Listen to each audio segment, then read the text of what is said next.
شام کی طرف سفر کر رہے تھے تو آپ نے ایک خواب دیکھا، اور اس خواب کی تعبیر پوچھنے کے لیے جو ایک تعبیر کو جاننے والا تھا، خوابوں کی جو تعبیر بتاتے تھے، اس زمانے میں راہب ہوتے تھے، تو وہ ان کے پاس گئے اور اس راہب سے پوچھا کہ یہ میں نے خواب دیکھا ہے، اس کی تعبیر کیا ہے؟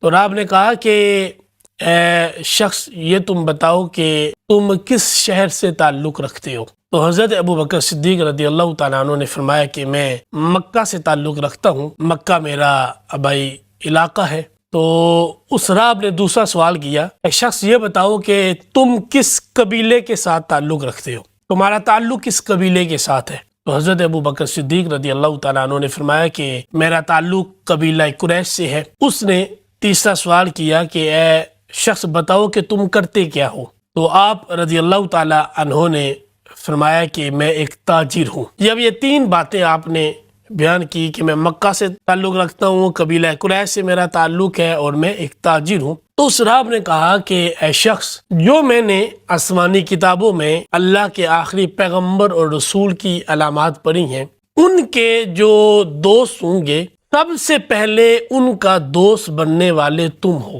اگر تم نے جو خواب بتایا وہ واقعی ویسا ہی خواب ہے تو سب سے پہلے ان کے دوست بھی تم ہوں گے، اور ان کے دنیا سے وصال فرما جانے کے بعد ان کے جانشین بھی تم ہوں گے۔ یہ اس نے خواب کی تعبیر آپ کو بتائی۔ تو آپ پھر جب مکہ میں تشریف لائے تو اس وقت نبی کریم صلی اللہ تعالیٰ علیہ وسلم نے اعلان نبوت فرما دیا، اور جو کفار تھے انہوں نے آپ صلی اللہ تعالیٰ علیہ وسلم کی دعوت کو ٹھکرایا، قبول کرنے کے لیے کوئی بھی راضی نہ تھا۔ تو حضرت ابو بکر صدیق رضی اللہ تعالیٰ عنہ نے بغیر کسی دلیل مانگے حضور علیہ السلام پر ایمان لے آئے۔ تو نبی کریم صلی اللہ تعالیٰ علیہ وسلم نے بعض مواقع پہ کئی مرتبہ حضور نے فرمایا، جس پر بھی میں نے اسلام کو پیش کیا اس نے کوئی نہ کوئی مجھ سے دلیل طلب کی، کوئی نہ کوئی معجزے کا طالب ہوا۔ کسی نے کہا چاند کو توڑ دو، کسی نے کہا وہ درخت ہے اس کو حکم دو وہ آپ کے پاس آ جائے۔ مختلف ہر ایک کی جو